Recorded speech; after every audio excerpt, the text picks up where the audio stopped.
right, just waiting for that to get started. There we go. We're live on YouTube as well. Wonderful. Welcome everybody to day 3 of the Shamanic and Alchemical Mystery School Global Gathering. I am just delighted to be here and bringing you all of these amazing interviews all throughout the week. I hope you've been really enjoying them all. Oh my goodness, I'm just blown away by the wisdom and the mystery school knowledge and tools and downloads and transmissions that have been coming through. And I'm so excited that all of you are a part of this. So thank you. Thank you for being on live, and thank you for watching the recordings.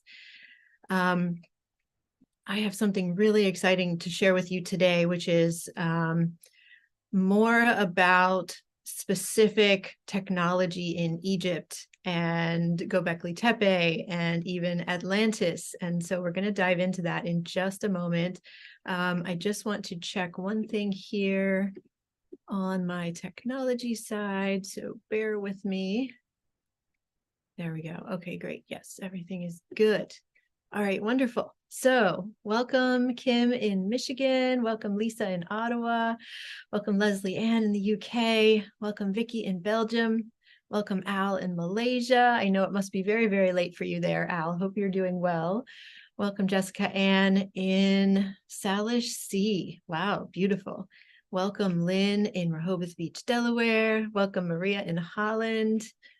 Welcome Hospital of Love America. That's beautiful. In the Crystal Mountains of Arkansas. Welcome. Hi, Valerie in Ireland. Great to have you here again. Welcome, Cassia in Eagle, Colorado. Welcome, Candace. So glad to have you here. Welcome, Claudia and Diana. Diana in Romania, Veronica in Tucson, Jesse in Massachusetts. So wonderful to have you all here, and welcome everybody watching over on YouTube as well. Okay, so I'm going to share my slides for today, and this is going to be a really powerful deep dive. I think you will love it. And so, of course, welcoming you all back into the Shamanic and Alchemical Mystery School. Now, I do invite you, as we're beginning here, to light a candle or light some sage or Palo Santo, which I'm going to be lighting the Palo Santo here, and I will send that to you across all of the airwaves. And Palo Santo and sage are so amazing for clearing and purifying the air and the energy around us, and really opening and creating sacred space so that we can be in our highest frequency to receive all of the amazingness of this time together. So Palo Santo is getting hot. There we go. Okay, so here is some beautiful Palo Santo smoke. I am sending this to you across all the airwaves, across all time and space, everybody, as we open our sacred, beautiful space together here today. And if you are not yet registered for the Shamanic and Alchemical Mystery School Global Gathering, you can go to this link at the bottom of this slide here, mysteryschoolglobalgathering.com, with hyphens between the words, and register. And that way you will get all the speakers' free gifts and all of the replays and all of the amazingness that we're creating here together this week. And I think most of you know me by now, but I just want to have this here in case anybody's joining who hasn't seen my work before. I am Jocelyn Starfeather. I am a visibility coach for visionary entrepreneurs, a spiritual alchemist, astrologer. I've been creating these global conferences and summits since 2015, and I'm the founder of Sacred Planet. And my mission is to guide you in breaking free from everything that has been holding you back. And that has been my journey of life, is alchemizing and transcending really challenging situations in a lot of cases. And I am really inviting all of you into that too. I have my sun in Leo, which helps me to be visible. But I'm an empath, and I am an introvert, you know, and many of my clients are empaths and introverts, but know that they need to be visible with their important work, right? So I really understand that. I also have my moon and Uranus in Scorpio. And so there's a lot of depths, and there's a lot of healing that is being done, that I'm doing in this lifetime, and a lot of work around fear and mysteries and, working with the shadows. So it's a very interesting journey. And I am really here to hold space for all of you in that as well, right? Really breaking free from what has held us back. So you can learn more about my work at wearesacredplanet.com and on my YouTube channel, the Sacred Planet YouTube channel. Now, I'm sharing 2 live presentations during this Mystery School Global Gathering. I shared the first one 2 days ago on December 4th, so you can find that on my YouTube channel under the live section. And today we're going to travel to Atlantis, Egypt, and Göbekli Tepe and find the clues to the magic we are remembering now. So we are getting started on that journey right here. Valerie says her moon is in Scorpio too and rising sign in Leo. Oh, amazing, Valerie. We have a lot in common there. So beautiful. So as we dive in today, we're going to begin with this idea that to write a new future, so to build this radical new world that we've been talking about throughout the conference, we must deeply understand our past and where we have come from, so that we can comprehend the possibilities for where we can go next. And the reason that this is really important is that we've been told by modern society for the last 2,000 to 5,000 years about our limitations, about fear, about doubt, about scarcity. And these have been lies and illusions.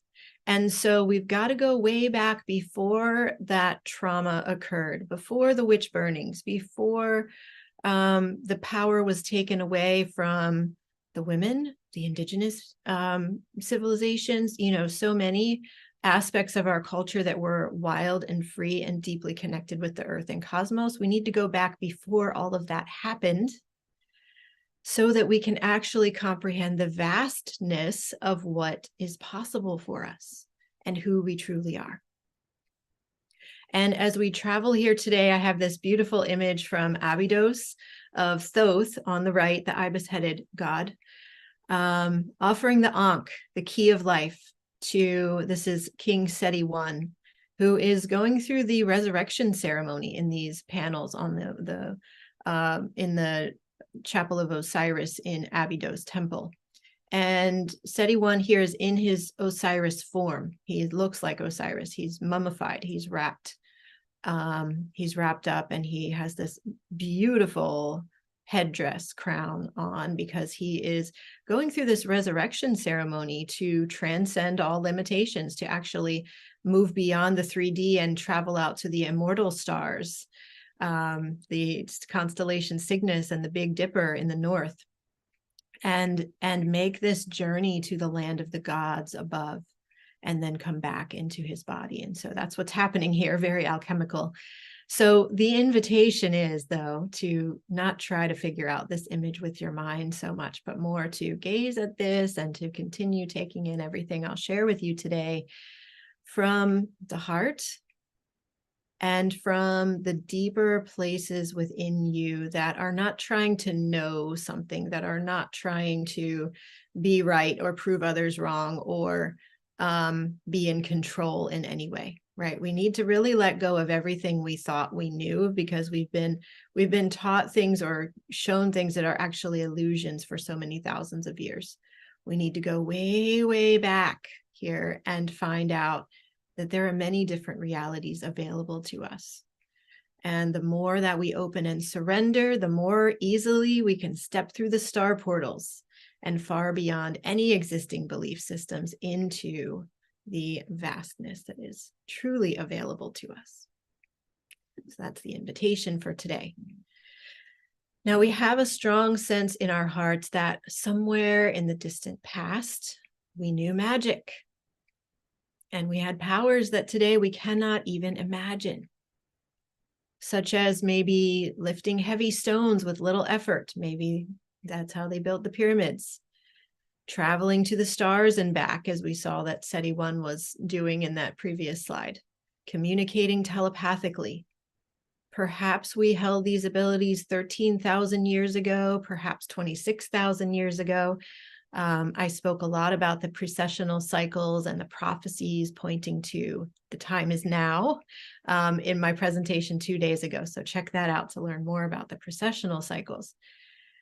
But for today, as we look at these great cycles, as we know we are rising and falling through these great precessional cycles, we are feeling so deeply in our hearts that now is the time. And the ancient prophecies back us up in this. From every continent, they're saying, now is the time in the cycle when we have the opportunity to come back into higher levels of understanding and working with magic, mystery, life itself, the sacred architecture of reality, all these amazing mysteries.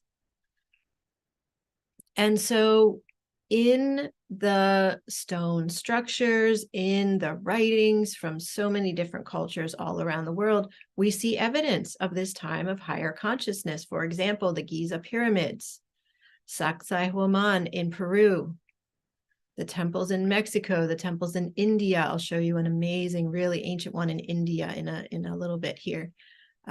Turkey, the UK, Stonehenge, Kalanish, so many amazing stone circles and sacred sites in the UK. Even with our modern technology today, most or all of these would be literally impossible for us to build. And yet there they stand. And they have stood the test of time. And they are there showing us, saying to us, we have experienced times of higher consciousness, right? And then we have texts from ancient Egypt and ancient Sumeria and other cultures that give detailed instructions for how to leave the earth plane and travel out into the realms of divinity and come back. Why were they writing about that? Seems that they must have known a lot about it. They must have been practicing that.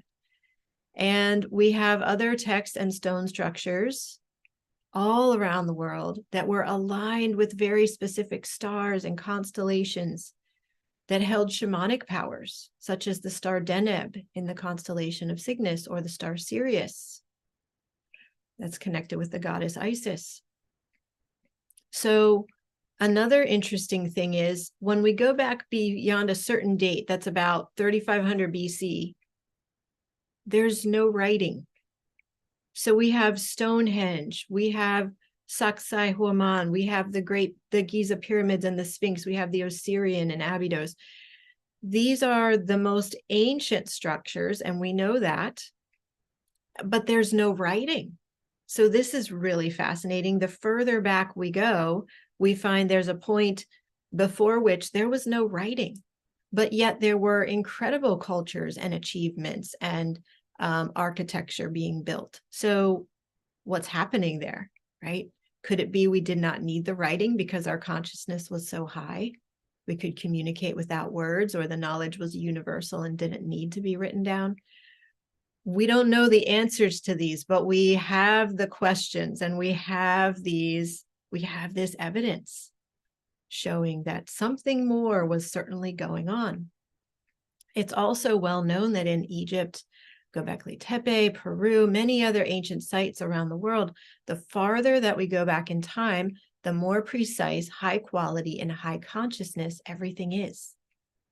So these structures that are 12,000 years old, 10,000 years old, 8,000 years old are far more refined and have stood the test of time much better than the structures and writings from 4,000 years ago or 2,000 years ago. You know, if you go to Greece and Rome, everything's really falling apart, right? But if we look at the Osirian, or we look at the Sphinx or the pyramids in Egypt, that has been there a really long time. They have been there through earthquakes and floods. You know, there's increasing evidence that the Sphinx has significant water erosion. So that means the Sphinx has been standing there on the Giza Plateau since a time when there were huge amounts of rainfall and or flooding at that place in the middle of the Sahara Desert, right? So that's just one example. So in any case, it seems quite clear from all of this evidence that we have actually devolved since a certain high point in the past. Now, we're told that humanity has been on this continual advancement, continual improvement since about 6,000 years ago. But that's what the governments and everybody seem to want us to believe. But that is not what we see in the archaeological evidence. So perhaps instead the truth is what the ancient prophecies all say, that we have been going through a time of darkness for quite a while, 2,000 years, 4,000 years, maybe more. And now we're finally ready to emerge back into the light of all that we are truly capable of. Now we're coming back up the ladder, back around the cycles, I should say. It's not a ladder, it's not straight, it's circular. It's cycles and spirals back into the light. And I invite you to feel into your heart and see, how does that idea feel to you? Because I am not claiming to have all the answers by any means. I am just laying out what we know and the information that we have. And so really sense into how this resonates for your heart, your intuition, your inner knowing. But as we've been talking about all throughout this conference, we've got to be willing to set aside the conditioning and the status quo reality that we've been taught, we've been surrounded by since we were born in this lifetime, and for many, many generations before this, in order to explore the deeper layers of who we truly are. So let's take a look at more of what we know from the past that can help us uncover clues about who we really are and all this magic that we're meant to remember now. And by the way, the image in the background of this slide is this incredible incredible stairway in the temple of Edfu. And so the temples of Edfu and Dendera in Egypt have these ceremonial stairways that wind around the temple, and that the priests and priestesses and the procession of people who were holding rituals and ceremonies would play the sistrums and be chanting and singing and playing the drums and moving through these passageways, spiraling up and up and up to the top of the temple, into the light of either the sun or the stars, depending on if it was held during the night or the day. And so it's this really magical energy. And the way that the sun shines in from the top of this stairway, it really does look like that when you stand there. Incredible place. So here's one artist's rendering of Atlantis. And so this is one question that we'll be asking today: is Atlantis where it all began?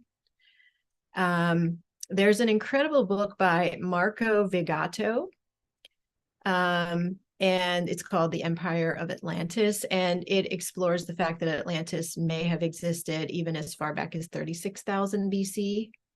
And it's incredible the different places that he's pulling the evidence from to really create this theory. But you know, we don't know for sure what Atlantis was, or then we hear of the civilization of Mu or Lemuria, right? But we do know that we have well-documented proof of extremely ancient and highly advanced civilizations.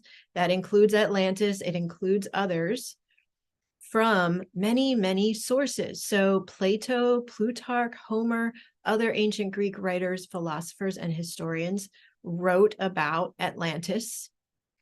We have Egyptian texts, including the Turin Papyrus and Manetho's King's List, which show that civilization and the kingship and the rulership went back far beyond the beginning of the first dynasty in recorded history in Egypt, that it actually went back 24,000 years or 36,000 years, very interestingly.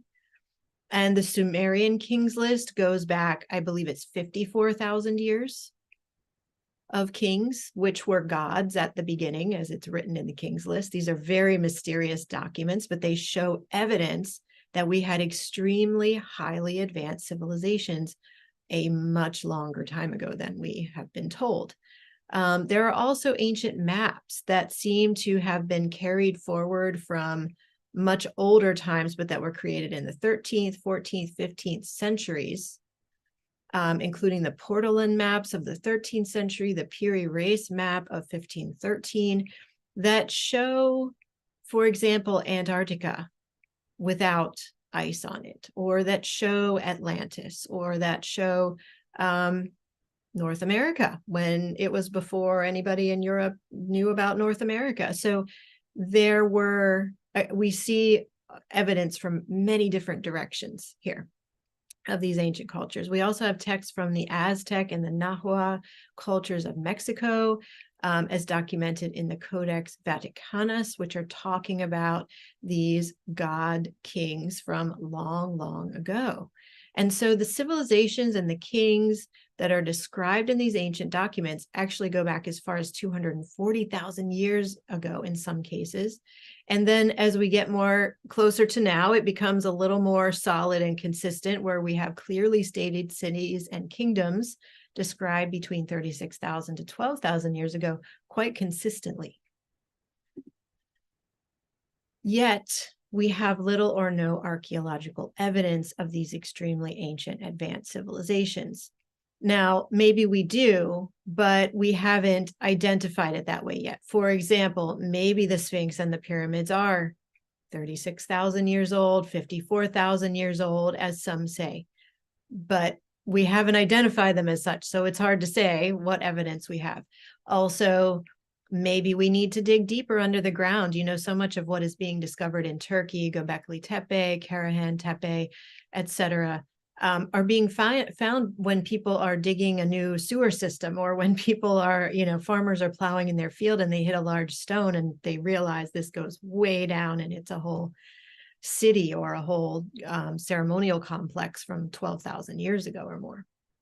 But so this begs the question, though, why do we not have the evidence? Why do we believe, or we're told in all the history books, that civilization arose about 5,000 to 6,000 years ago, and before that we were just hunter-gatherers for hundreds of thousands of years? Because we know humans have existed as Homo sapiens for at least 200,000 years.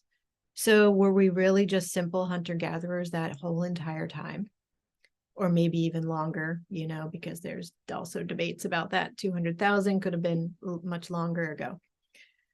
Now, here's a really significant thing to consider, and this is a big part of the answer, right, is that the Earth has been through a significant cataclysm. So we've had comet strikes, asteroid strikes, planetary floods, beginning and ending of ice ages.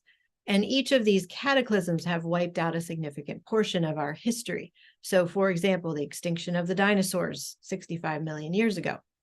That's one we all know about. It's well documented. We can all agree upon that.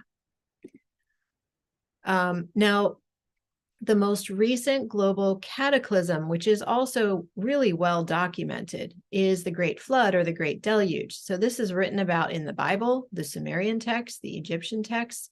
It's in oral and written histories and cosmologies across the Americas, etc. This we now know because of a lot of geological research that's been done just within the last 10 to 20 years, was caused by a comet strike that is well documented to have occurred approximately 12,500 years ago. And so this period of the comet strike and then what happened after that is identified as the Younger Dryas period, and it's from about 12,900 to 11,700 years ago. And I have a slide to show you more about this in a second, but before we go there, let me just say that during this period, there was a 2 mile thick ice sheets called the Laurentide ice sheets at the top of North America. There were also massively thick ice sheets in Northern Europe and Asia. And so basically the Northern Hemisphere was struck by a huge comet and many fragments of that comet. And so these ice sheets were largely melted and the oceans rose very quickly. By about, it's estimated about 60 meters or 200 feet in a fairly short amount of time. So civilizations that were on islands or near any ocean shores were wiped out. And significantly, the sea levels have stayed high ever since then. We haven't had anything to bring the ocean levels back down. So this really begs the question, what is hidden in that 200 feet of sea level, right? That was actually high civilizations before this comet strike. So here are some images to illustrate the Younger Dryas impact theory and how it caused the Great Deluge. So the this map, if what you see in the kind of encircled area, indicates 24 sites where Younger Dryas boundary nanodiamonds have been found. And these nanodiamonds are something that only form under an extremely rapid high heat situation, such as a comet strike.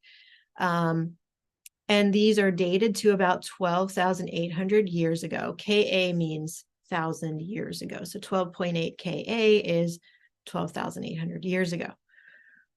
So there have been many research papers published on this, but this research paper says thermal radiation from the air shock reaching Earth's surface was intense enough to pyrolyze biomass and melt silicate minerals below the flight path of the impactor. This event caused massive global flooding and the extinction of many known prehistoric species, such as the woolly mammoths. So, this was the same time when woolly mammoths disappeared, the saber-toothed tigers disappeared. These large land mammals were completely wiped out at this time, and they were largely living in the area where the comet strike and the fragments of the comet came down. So it's so interesting too, as it says over on the right side here, that Göbekli Tepe was constructed about 11,600 years ago. So how did they recover so quickly from this mass extinction event and begin building again? It could have been only if they possessed extremely high technology that somehow they were carrying within themselves, because literally the physicality of the earth was very largely destroyed at this point. And so here's another map of where those impact sites are found. And you can see they're very largely in the northern hemisphere. And so all of these ice sheets melted. Suddenly the oceans rose very quickly.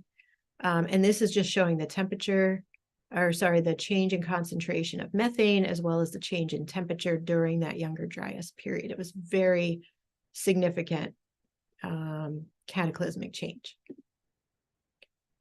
So it's very interesting then that this time frame of the Great Flood occurring 12,500 years ago lines up exactly with the time frame that Plato said in his writings, based on what he was told by the ancient Egyptians, who were very good at carrying their records forward from ancient times, that the island nation of Atlantis was destroyed.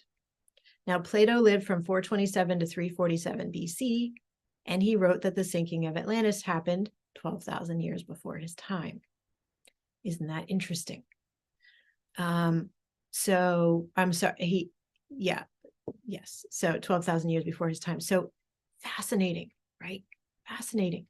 Now, where was Atlantis located? There's all kinds of theories about this, and I'm not going to, state anything conclusive, but this is a really interesting map from 1669, written by Athanasius Kircher.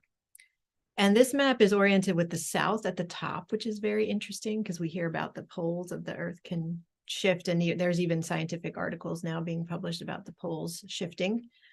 And this is showing, you can see Africa, and this would be like Spain over here on this side, and the Americas on this side, and Atlantis in the middle. Very interesting, right? So if there was something here in the middle of the Atlantic Ocean, and the waters rose by 200 feet or more, could very easily have sunk that entire landmass. And there are higher, this is part of what Marco Vigato gets into in his book. If you look at the subterranean, levels of the ground, the ocean floor off the coast of this area, okay, North Africa, and then into Southern Europe, and you look out here, there are higher levels of ground underneath. The ocean floor is higher in certain places. So very fascinating to consider this. And then we also, know that other parts of the world would have been affected. Interestingly, we hear about the ancient civilization of Mu or Lemuria being in the Pacific Ocean. Now, the islands of Hawaii are just the very, very tops of huge mountain structures that would have been much more visible and accessible out of the water before that comet strike of the Younger Dryas period. Now, here's something really interesting. This is Gunung Padang. I hope I'm pronouncing that somewhat close to accurate, on the island of Java in Indonesia. And this has been very reliably dated now to 27,000 years old.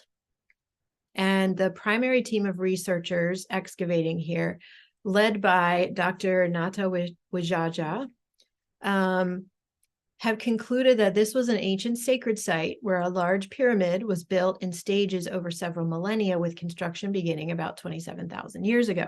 So the fact that something of this magnitude could have been constructed by humans 15,000 years prior to the ending of the last ice age, right? This is 15,000 years before the Great Flood. It calls into question all mainstream theories of the sequence of development of human civilization. And the placement of this brings up a lot of more really interesting questions. So this lost continent of Sundaland is coming much more into the academic conversations, because before the Great Flood occurred, all of this landmass that you see in the lighter color here would have been above water. So now we have islands there. We have Java, Bali, Borneo, Sumatra. But before the water levels rose so significantly 12,500 years ago, this would have been a very large peninsula in Southeast Asia. And we know that Sundaland was exposed and above sea level at various times throughout history, but most recently for quite a long period, from 110,000 to 12,000 years ago. So the red dot here is the location of Gunung Padang. And I really hope that people who have the expertise to do so will be searching under the water to see if there are more structures under there that are 20,000 or 30,000 years old or more. Seems likely that there would be. Now here's Turkey. And you can see this is the southeast end of Turkey, where all of these sites have been discovered just within the last 20 or 30 years. Göbekli Tepe being the most famous one, but there are many others. Okay, so Göbekli Tepe is dated to about 11,600 years ago. Karahan Tepe is dated to about 11,500 years ago. Navali Kori, 10,600 years ago. Bangkoklu Tarla, 10,500 years ago. I mean, this is incredible. And these are very advanced sites that had extremely high levels of astrological and astronomical alignment that were quite clearly used for ritual and ceremonial purposes. It's just amazing. And again, these were mostly found by accident, by people, farmers plowing in their field and hitting a large rock. It's really incredible. And new sites are continually being uncovered there. So this is interesting because it's like part of the rising consciousness that's happening at this time on our planet. Also, all this new evidence is coming in, all these new things are being shown to us. Information or the cosmic intelligence is revealed as the people become ready for it, as the humans become ready for it in our consciousness. So it's no mistake that all of these are being uncovered now. And when these were uncovered, it just, the Sphinx and pyramids being considered some of the oldest things and being considered from 2,500 BC, right? Or 4,500 years ago. We thought those were the absolute most ancient, human structures. But this just completely blows that out of the water. Completely, right? And so now the science and academia are very resistant to changing, but they're slowly really having to change their perception of when were the pyramids built? When was Sacsayhuaman and Machu Picchu, in Peru built, and etc. Really calls all of that dating into questions. So as I said, they have the sites in Turkey, particularly Göbekli Tepe, but also others have profoundly accurate astronomical alignments with the constellation Cygnus, the swan. Specifically, the shaman star Deneb is really quite a focus at these sites. There's an amazing book called The Cygnus Key by Andrew Collins that I highly recommend on this topic. Just amazing. And they were also aligned with the solstices, the equinoxes. So very advanced knowledge for 11,600 years ago. So we know that Göbekli Tepe was in active use from 11,600 years ago, or 9,600 BC, to 10,000 years ago, or 8,000 BC. And interestingly, it was purposely filled in and just completely filled in with stones and rubbish and different things around 8,000 BC and deserted. So we don't know what happened at that time, but they felt a need to try to cover it up and preserve it. And then they left. And we have clear evidence that very advanced technology, ritual, astronomy, etc., were practiced here. There's these wonderful animal carvings. This is actually an astrological carving with the vulture, and it has a scorpion at the bottom, which, for all the Scorpios out there, so fascinating that this got reburied. The scorpion is now underground. They had it out for a while, and you could observe it, and there's pictures of it, in research textbooks and things, but they reburied the scorpion. And I just think that's so funny because Scorpio is about what's hidden. But anyway, there's just amazing animal carvings. This was a predator, like a cat-like predator of some sort. And then we have these anthropomorphic pillars with human arms bent at the elbow. And this is a lot of the pillars that we find in these structures in Turkey. Were these representing gods? Were they representing humans? We don't know. There's a lot of similarities between these and then imagery that we find in Sumeria and Egypt and other places, including these handbags, which are kind of under the words here. But if any of you study the anthropology, you'll know that we find these handbags. The Anunnaki and Sumeria were carrying handbags. We also see that in Mexico, these handbags. So we don't know what they are, but they're everywhere on every continent in the, 12,000 years ago artifacts. So more and more evidence continues to surface, and so much of it has been just in the past 10 to 20 years that proves these ancient civilizations existed and gives us increasing access to a remembrance of the high technologies that we are actually capable of. Of course, it's taking the academic and scientific communities longer to grapple with the changes that these discoveries require them to make to all previously understood theories.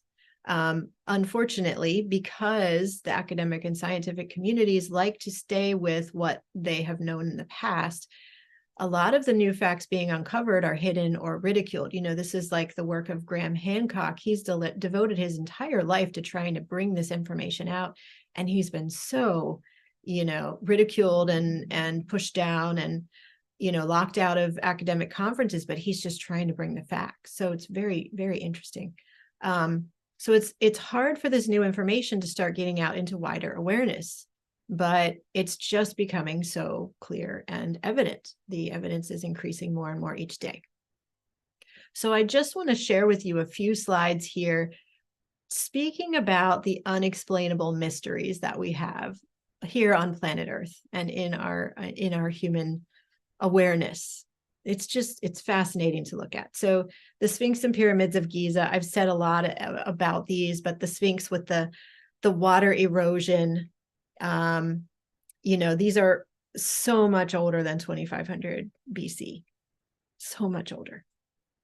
There are documentaries that you can watch about how impossible it is that they even made the pyramids. It's just beyond our comprehension how these structures were created. And really, most of the temples in Egypt are not as big as the pyramids, but they're still equally impossible the way that they worked with the stone and the size of the stones and how far they carried them. It's incredible. So these are mysteries. Now then, when we talk about the writing, okay, the writing that appeared when history began was not like chicken scratch, okay? You know, the Egyptian hieroglyphs suddenly appear around 3200 BCE in this very highly refined state. Before that, there was no writing that we know of. How does that happen? Like, clearly they had been developing this already. Clearly they had a highly advanced civilization, and they're not talking about, you know, survival level things. They're talking about this profound understanding of life and death, the stars, constellations, the planets, the nature of divinity. How do we reach the gods in the sky? You know, the nature of reality and consciousness. It's incredible what they're writing about in these texts. The pyramid texts here that are in this picture are at Saqqara in the Pyramid of Unis. And these are widely accepted to be known as magical spells. Even Egyptologists will tell you these are magical spells. These are the earliest magical spells written down by humankind that we know of so far. I mean, just look at how beautiful they are. This, by the way, with the rabbit inside of it, this is called a cartouche, where it's like an oval around the name. This is Unis's name, one of the earliest pharaohs of recorded history. So this is it just defies all logic, really, that these kind of came fully formed out of nowhere. So carbon dating is an issue, right? We have increasing evidence that these kinds of structures that we're talking about are far more ancient than what the carbon dating shows. The problem with carbon dating, which is the most frequently utilized method of dating ancient structures, is that carbon dating, you can't carbon date stone. Stone is not carbon-based. You can only carbon date organic matter that's found near the site. So they're going to these sites and they're carbon dating the stones, the pottery, the refuse that was left by people.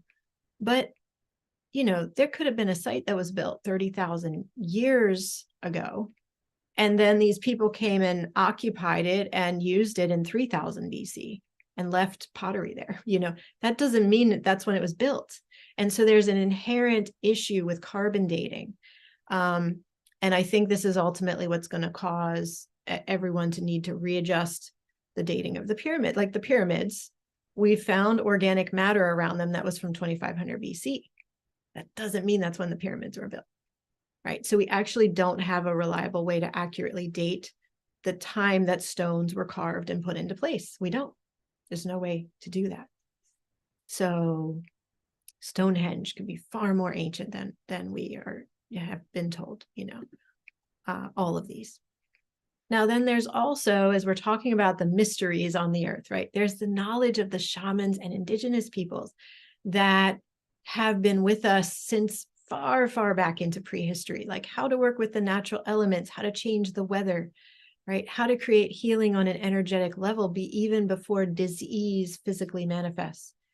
How to utilize very specific combination of plants for healing. And that includes psychedelic plants, which we know have been used going back at least tens of thousands of years, probably more. How to live sustainably without harming the environment. You know, this is information that we really need to bring into our collective awareness, the consciousness and intelligence inherent in all of creation, and so much more. It's incredible. I'm going to take a drink here. Now, as I talked about in my presentation 2 days ago, the fact that virtually all major ancient civilizations knew about and tracked the precessional cycles is incredible. I mean, the movement of only 1 degree, the fixed stars move only 1 degree every 72 years, so that it had to be tracked over many multiple human lifetimes very, very accurately, right? And then the prophecies from ancient cultures that are following these cycles and predicting when will be the times of great change on the earth. They knew all of this. We have only a rudimentary understanding of this now today. Then we have energy healing, acupuncture, sound healing, other, quote, invisible technologies that have been used for 5,000 years, 10,000 years or more, which surely are pointing us back to our true nature, our power, and our abilities. We have the oracular and divinatory arts. There are countless incredible stories of those who could see into the future throughout all history and the accuracy of their predictions. Astrology. I'm going to leave it at that for now because I'm going to say more about this on December 12th, a presentation I'm doing in the new moon in Sagittarius. Nabta Playa, this incredible astronomical site in the Egyptian desert. So how do we explain all of this? The only reasonable conclusion is that we have far greater capabilities than we've been told. And there's a funny thing that happens that the more that I go to Egypt, the less I know. This has been my experience. Every time I go there, I know less. And this is perfect. This is exactly as it should be as we surrender to a remembrance of who we truly are and the limitless nature of our capabilities. So how can we remember, right? This is the question that we've got to ask now. How can we remember what the ancient people knew? How can we come back into alignment with who we truly are? Well, what we have on our side here is that we are in this massive portal of opportunity. I mean, this is an unprecedented global awakening and consciousness raising process that's occurring on the earth right now. It's been told of in the ancient prophecies. We are meant to remember now. This is exactly what we're meant to be doing. We're meant to bring back the magic and the mystery that we once knew, right, of these advanced ancient cultures. And so there is knowledge that has survived. There are tools that have been carried forward. And, people in ancient times, when the pagan temples were being shut down, or when, all of this was the old structures were being destroyed, or the hieroglyphs were being scratched out, there were people who risked their lives to save this information and preserve it and ensure that it would be passed down to future generations.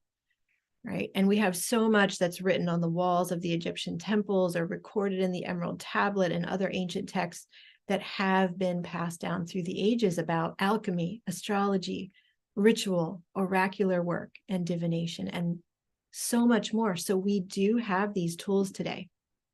And I want to invite all of you into a really exciting opportunity to do that, to work with these tools in a very powerful way over the next 9 months. And I'll share this with you on another screen here. Let's see. We'll come back to the alchemical prayer in a little bit. But I just want to share with you this amazing opportunity that I am just so excited to share and to create. Now, if you go to for those of you who are watching this as a video, I'm going to put this link in the chat so you can check it out at your own pace if you would like.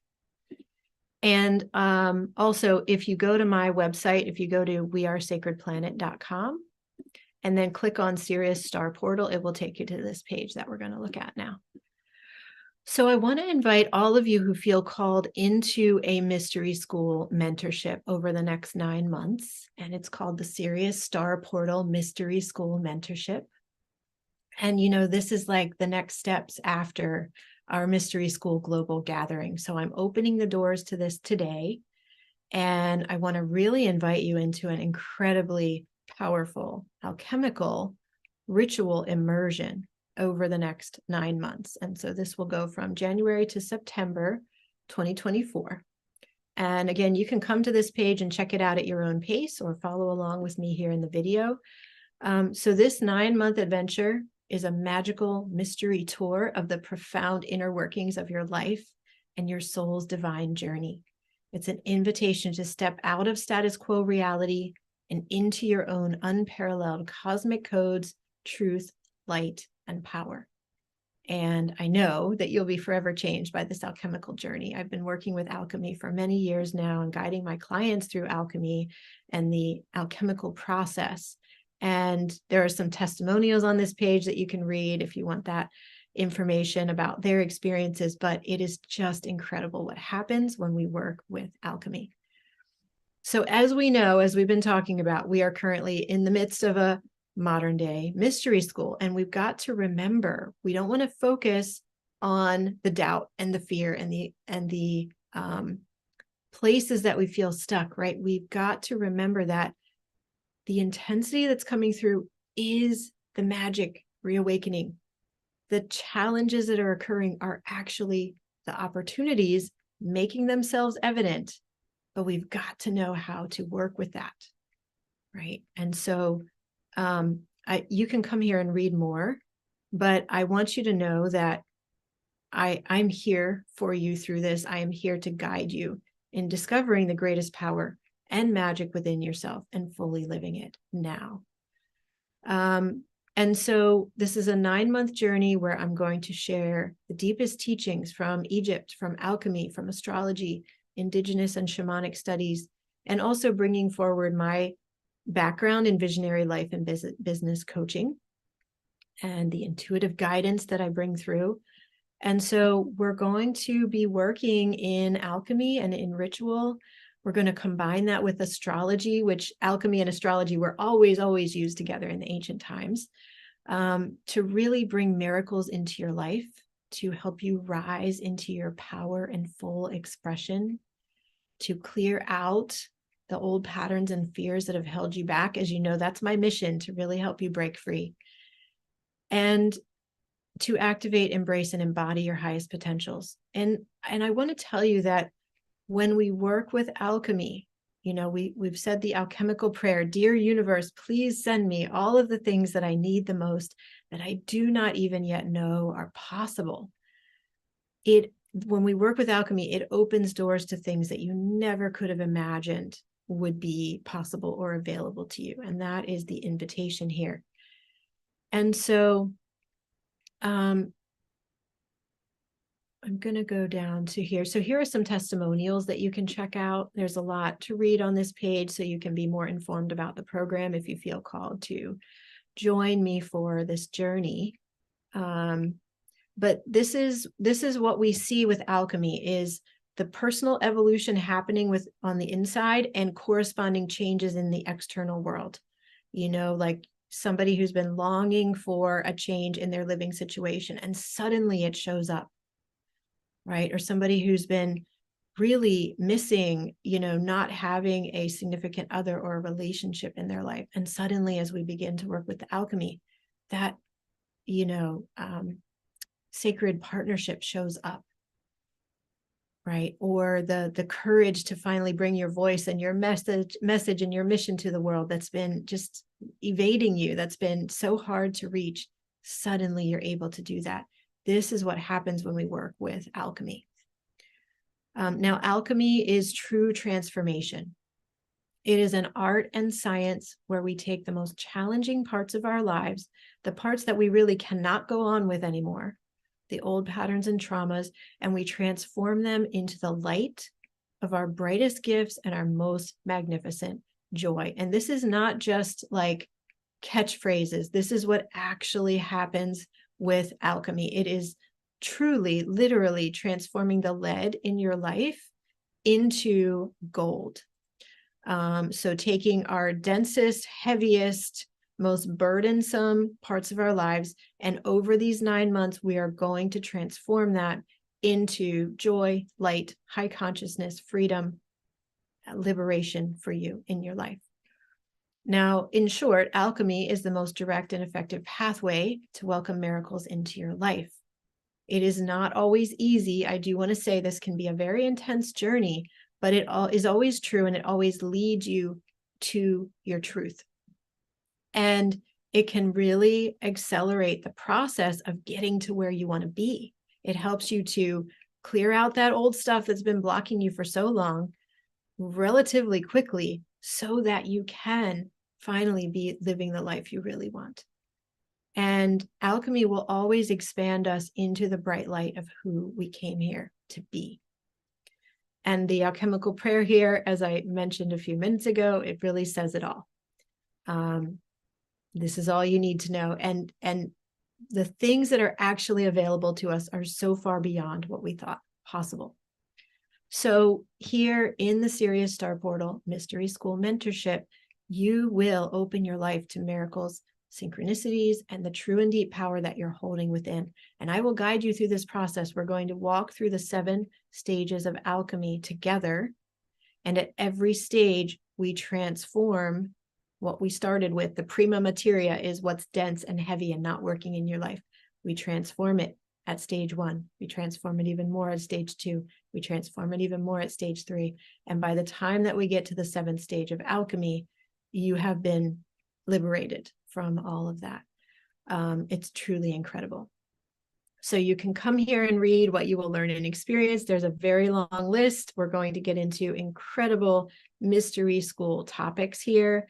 I will guide you through the 7 stages of alchemy that were utilized in the ancient temples. And we're going to be journeying to different sacred sites with each stage. We're going to be working with a different Egyptian neter, god or goddess, at each stage.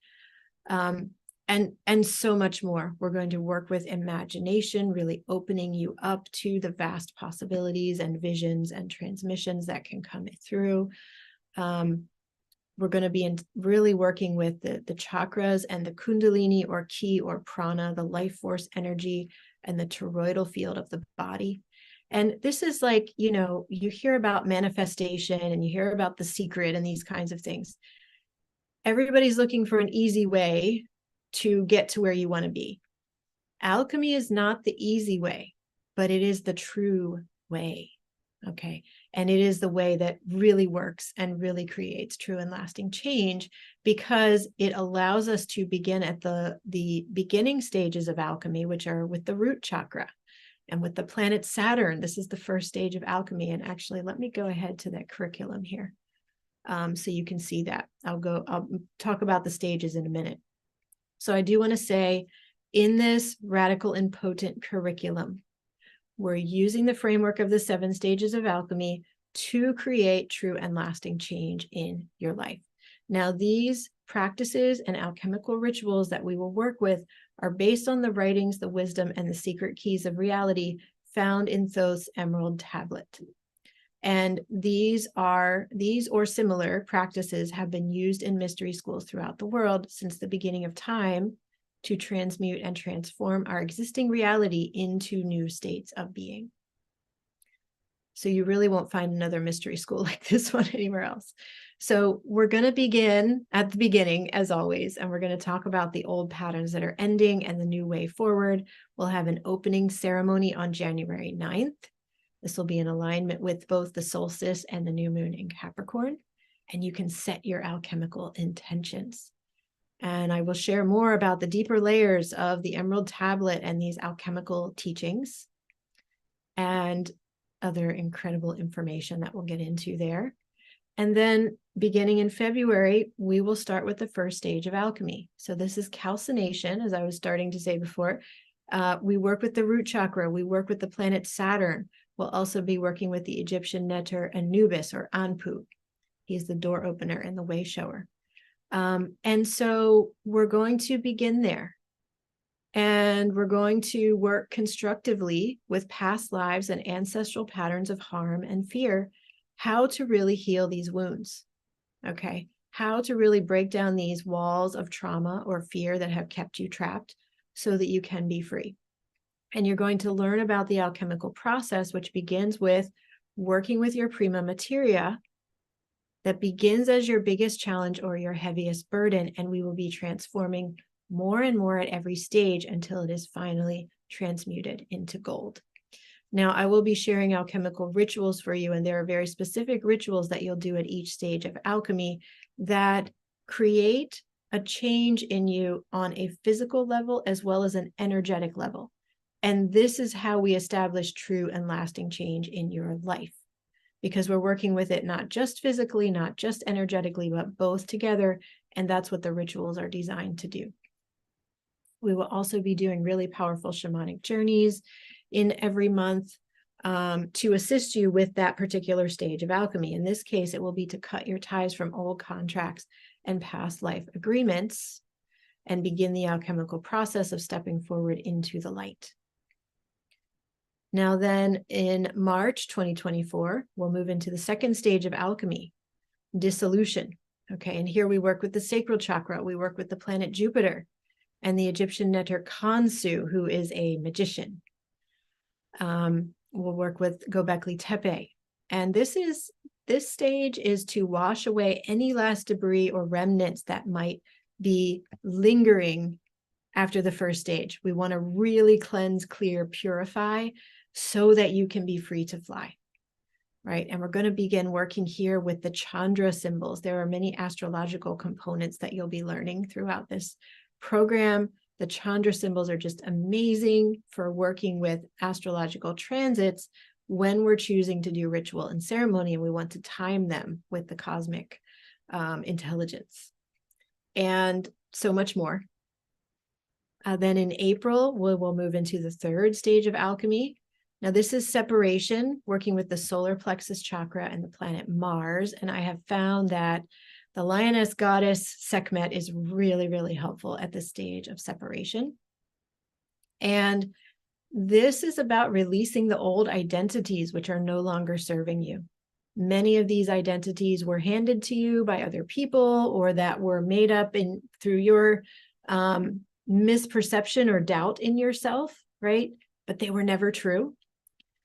And in separation, we separate that which is old and no longer serving, was probably never accurate to begin with, from what is true and what you are claiming going forward. And you fully claim that and move into it, your true identity, true power, and true magic, as you will be held in sacred space by Sekhmet and the planet Mars to really claim that with all of your power. Also, at this point, you're going to receive a 30-minute alchemical astrology reading from me. You'll be really ready for it at this point in April, where I will really alchemically shift the way that you see yourself. And I will show you the light codes and the sacred instructions that you uniquely carry. So as you're coming into this new understanding of who am I really, what is my identity, through the process of separation, we will also find that evidence, that blueprint in your astrological chart so that you can see it in writing. You can see it in writing from the stars. And you'll be able to carry that forward in a new and powerful way. So you can see how this evolution goes. We're releasing a lot in the first two stages. The next stage, the solar plexus, we start to really move into claiming your power and your true identity. By the time we get to the heart, it starts to really flow. It starts to really feel amazing. And we're working with the heart chakra and the planet Venus. Our guide will be the Egyptian goddess Hathor. And we begin to really connect in with the great above and the great below and receive transmissions from the higher realms that we were not able to access before at this stage. We also have a whole new level of courage that comes through when we get to the heart. We're able to take action in new ways. We're able to really feel and see the sacred instructions that are our unique plan from the universe that we're here to contribute, to step into our highest gifts with, and begin actually taking action on them, right? And so much more. Again, a beautiful shamanic journey with Hathor in which you will devote the rest of your life to living from the heart, right? Stepping out of this overly mind-oriented space and into living from the heart. Then in June, we're going to move into the fifth stage of alchemy, which is fermentation, where we work with the throat chakra and the planet Mercury. Now, Mercury, the planet Mercury, is one and the same with Thoth, who is also Quetzalcoatl, Pachacutec. He's in every culture, right? He was the one that brought the codes and keys of wisdom to the entire world, probably from Atlantis. And so we're going to be working with Mercury, Thoth. And this is an incredible place to be, because when we get here, the level of transformation and up-leveling and new wisdom coming in, and a feeling of expansion is just really magnificent. And you're coming to a place where with the throat, we'll be able to communicate your codes and keys to the world in a new way, in a way that you were never able to do before. Mercury, the planet Mercury, is so much about receiving the wisdom and then being able to share that, being able to communicate it and teach it and gift it to others, right? So this is about the light that comes through as truth in our communications, really sharing your sacred voice and message that the world has been waiting to hear. And a shamanic journey with Thoth to travel through the tunnels. You may not know, there's tunnels that connect Egypt, like that go below the oceans, connect Egypt with Peru, that connect Egypt with Scotland. It goes below the Mediterranean Sea, unlocking these codes. We're going to also be looking at the halls of records beneath the Giza Plateau. We're diving below to find the truths that have been hidden in this module. Now then, in July, we'll go to the 6th stage of alchemy. This is distillation. We're working with the third eye chakra, and we're working with the moon, Luna. Now, once we get to this stage, the 6th stage of alchemy, we are really rising up into the higher levels of being and knowing. And so our guide for this stage is the magical goddess Iset, or Isis. So she's the mother of all magic and infinite alchemical priestess. We're going to do some timeline work and really catalyze this shift into a higher timeline in your own life, and look at how to positively impact the timelines of our collective as well. Because it's not only, we're doing a lot by doing our own healing journey. We're contributing that to the whole. But also, how do we positively impact the collective with this timeline work? And so much more. A soul healing shamanic journey with Isis that will show you the magical roles and abilities that you held in past lives, so you can dissolve the timelines and pull these gifts forward into your life now. And then in August, we'll move into the 7th stage of alchemy, the highest stage. This is really, it's hard to even put this stage into words because it's truly just coming into the light. So we're working with the crown chakra, we're working with the great central sun. And our guide is the Egyptian falcon god Horus, Lord of the Wing. And we're going to work with Edfu Temple, the forgotten histories of all humanity, how to work with the alchemical liquid in the pre-dawn and post-sunset sky. These are very high levels of mystery school teachings here.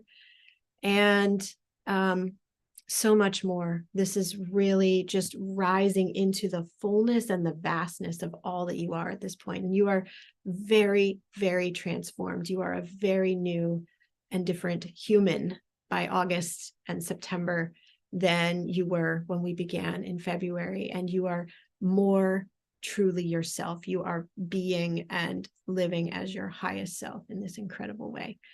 So then in September, we've completed all the stages of alchemy by now. And so this is really about going forward into the light, how to take all of this magic into your life and into the world.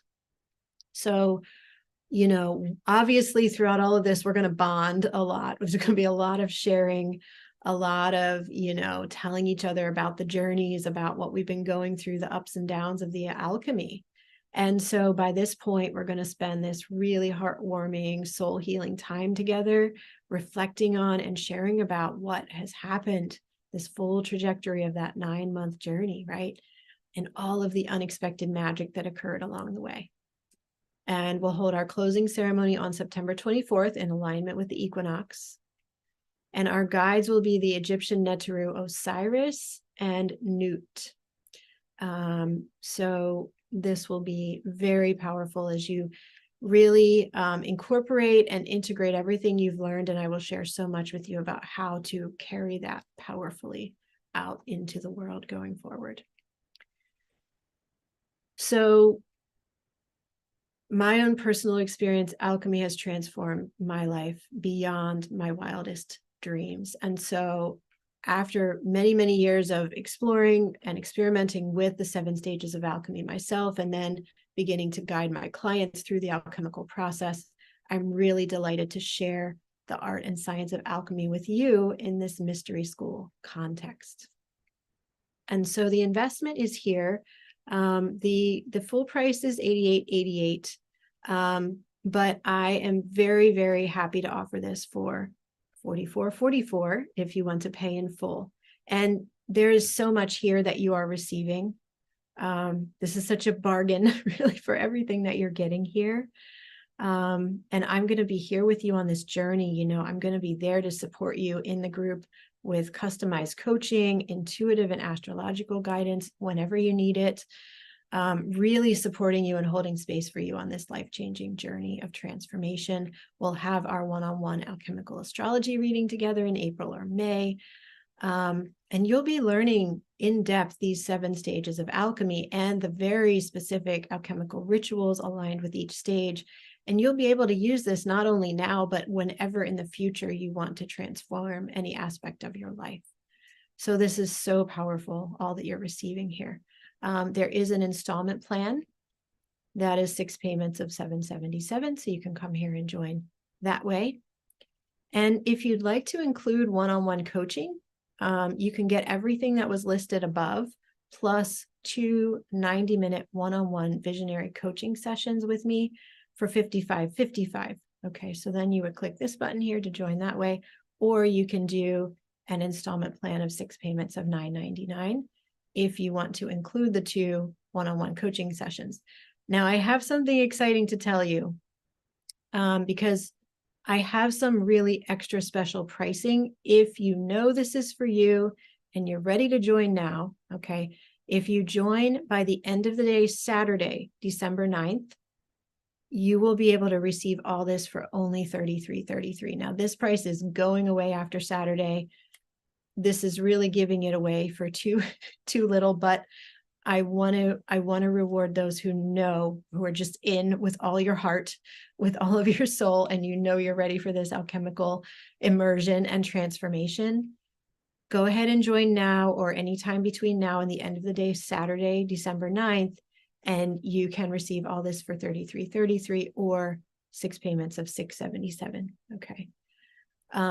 This special pricing is going away Saturday, December 9th at 11:59 p.m. New York time. This whole part of the page will be gone after that, and it will be the other pricing, which is also amazing pricing, but I want you to have this special opportunity.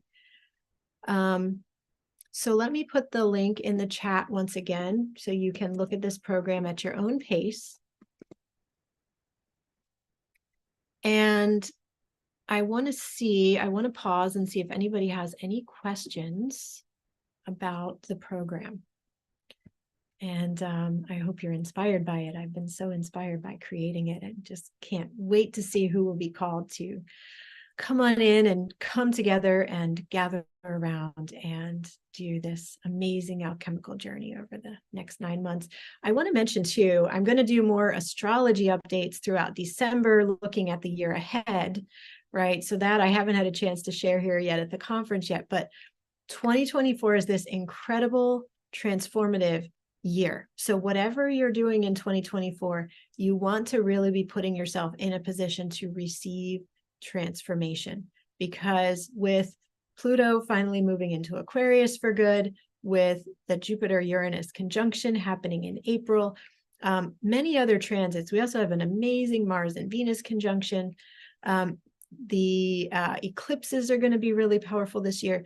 There is so much happening in 2024 that is in favor for us to really move up into becoming our highest selves in a very new and different way than what's been available in previous years. You know, the previous years have been more challenging. This is going to be more expansive, more really opening into all possibilities. Yes, Stephanie, Jupiter-Uranus conjunction absolutely is going to be really big. And we're going to be in that energy all throughout the year. So, you know, this is the time. It's more the time now than ever before. And so those who feel called, I'm really excited to work with you and be with you in this mystery school space, and really recalling, you know, what were the ancient priests and priestesses doing, and how did they learn their magic, and how did they work their magic? Let's really do that together using the alchemy, the astrology, the ritual, It's going to be so amazing.